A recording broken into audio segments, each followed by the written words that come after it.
네, 안녕하세요. 오늘은 자유진동을 공부하는 목적에 대해 정리를 해보도록 하겠습니다. 자유진동, 동력학에서 뭐라고도 하죠? 영어로 프리 바이브레이션 이라고도 하고, 그러면 자유진동이 뭐냐? 자유진동은 초기 조건, 즉 속도, 초기 변이만 조건으로 준 다음에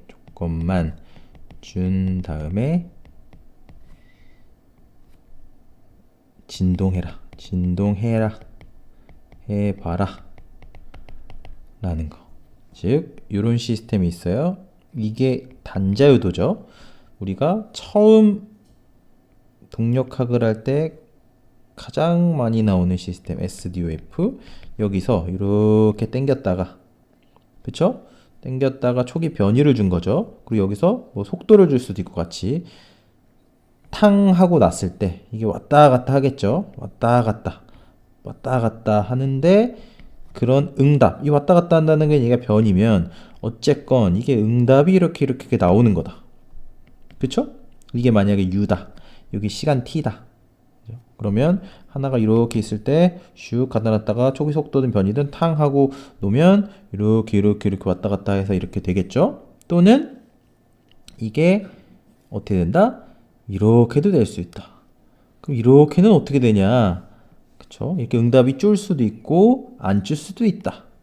수학적으로는. 그죠? 실제는 이렇게 될 수는 없다. 거의 이건데 어쨌건 수학적으로는 이렇게 됐다. 그래서 이런 거를 바로 뭐 비감쇄, 자유진동 이런 라고 하고, 여기는 감쇄가 있는 감쇄 자유진동, 뭐 이런 식으로 얘기를 하는 거죠. 그러면 이렇게 초기 조건만 준 다음에 진동을 해봐라. 그쵸? 그런 게 바로 자유진동이고, 식으로 보면 가장 익숙한 식이 뭐예요? 요거 이렇게 될 거다.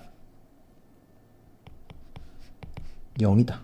얘는 이렇게 될 거다. 그쵸? 중요한 건 뭐예요? 이 오른쪽이 외력이 있는 텀인데 초기 조건만 준다 그랬죠? 즉 뭐가 없어요? 외력이 없다. 밖에서 힘이 작용하는 게 아닌 상태로 외력이 없다. 외력이 없이 그냥 초기 조건만 쭉 잡아 당기든 해서 속도랑 변이를 탕 줬을 때 응답을 보는 거.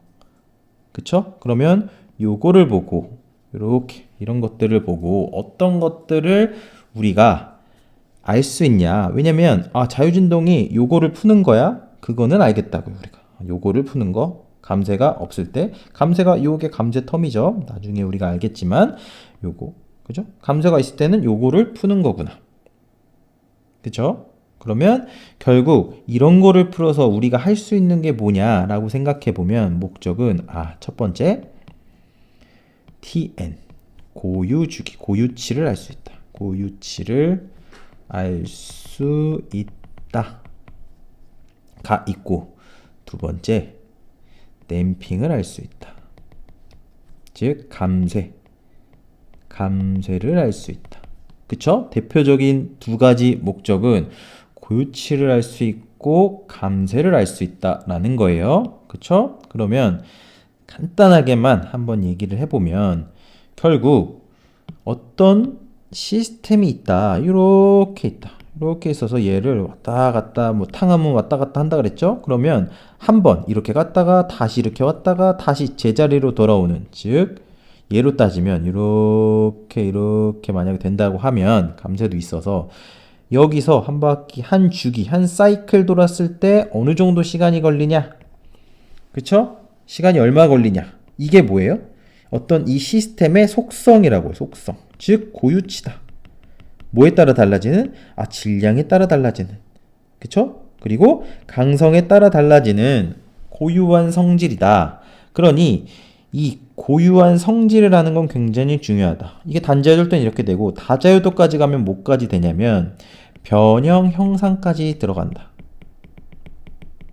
이거를 고유치로 했을 땐 고유 벡터라고 하는데, 어찌됐건 이런 거죠. 다자유도 이렇게 이렇게 생긴 거 지금 너무 자세히 아실 필요는 없지만 이렇게 움직일 수도 있다, 얘가. 그죠? 그 다음에 이렇게 움직일 수도 있다. 그죠? 그리고 이렇게 움직일 수도 있다. 그죠? 이게 자유도, 단자유도가 아닐 때, 자자유일 때 이렇게 변형이 어떻게 할까? 이게 바로 고유치다, 이것도. 고유치에는 그래서 뭐가 있어요? 고유값과 고유 벡터가 있다 라는 거죠. 그쵸? 그리고 뭘 풀면 된다고요? 이거를 풀면 뭘 할 수 있다? 이 시스템의 고유치, 즉 어떻게 얼마 만에 한 번씩 왔다 갔다 하고 어떠한 변형 형상으로 이렇게 움직이고, 그쵸? 이게 결국 나중에 뭐랑 연결돼요? 내진 설계, 내진 해석과 연관이 됩니다. 굉장히 중요하겠죠. 저희가 동력학 하는 것도 결국 왜예요? 결국 실제 나중에 가장 많이 쓰이는 건 저희가 내진 해석할 때 가장 많이 쓰이고, 그쵸? 우리가 진동 제어나 이런 거가 될 수도 있고, 그쵸? 바로 진동 제어니까 나오는 게 이 감쇄. 두 번째 뭐예요? 감쇄.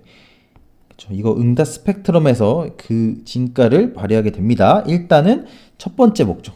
이 고유치를 알 수 있구나. 내가 외력이 없어도 얘 자체로 어떻게 움직이지 초기 조건만 딱 준 다음에 진동해봐라 라고 하면 이런 식으로 어떻게 하는 모드 쉐입하고, 그쵸? 또 하나 고유 주기 이런 것들을 알 수 있다 라는 게 중요하고, 두 번째는 감쇄. 감쇄를 알 수 있다. 원래 감쇄는 너무너무 어렵다. 그게 디폴트입니다. 감쇄는 너무너무 어렵다. 그쵸? 그래서 보통 감쇄는 계측, 사실 계측을 통하는 방법밖에 없습니다. 감쇄를 구할 수 있는 방법은. 그쵸? 근데 아까 뭐라 그랬죠? 요거 감쇄가 뭐예요? 이거죠, 이거 감쇄텀. 감쇄텀이 있으면 이게 어떻게 되죠? 이렇게 해서 응답이 준다 그랬죠. 응답이 주는데 이렇게 자유진동을 하면, 이걸 해서 얘 응답을 싹 보면 이 응답이 줄어드는 걸로 뭘 알 수 있어요? 감쇄에 대한 속성을 알 수도 있다. 그쵸? 이것 또한 뭐예요? 고유 속성이죠. 고유 속성이 되는 거죠. 감쇄도 이 시스템이 가지고 있는 고유 속성이 된다. 감쇄 속성이 된다. 그쵸? 그러니까 이거는 감쇄라는 건 응답이 쫙쫙 줄어들고, 그쵸? 이런 것들을 제어하는 게 뭐예요? 바로 진동 제어가 되는 거죠. 그쵸? 이렇게 진동하는 거를 감쇄나 이런 것들을 알면, 감쇄 속성을 알면 이런 것들을 제어할 때, 이 시스템을 제어할 때도 분명 그걸 가지고 어떻게 하면은 이거를 제어할 수 있는가를 할 수도 있는 거라고요. 뭐가? 외력이 없는 이 자유진동을 가지고. 그쵸? 그런 것들을 하나하나 뒤에서 또 살펴볼 겁니다. 그쵸? 감쇄는 어떻게 구하고 이런 것도, 그쵸? 요 고유 값은 어떻게 구하고, 나중에 다자에 들어가서는 고유 벡터 어떻게 구하고, 고유치 해석 어떻게 하고, 이런 것도 쭉 할 거니까. 일단 지금은 결론 내리겠습니다. 내가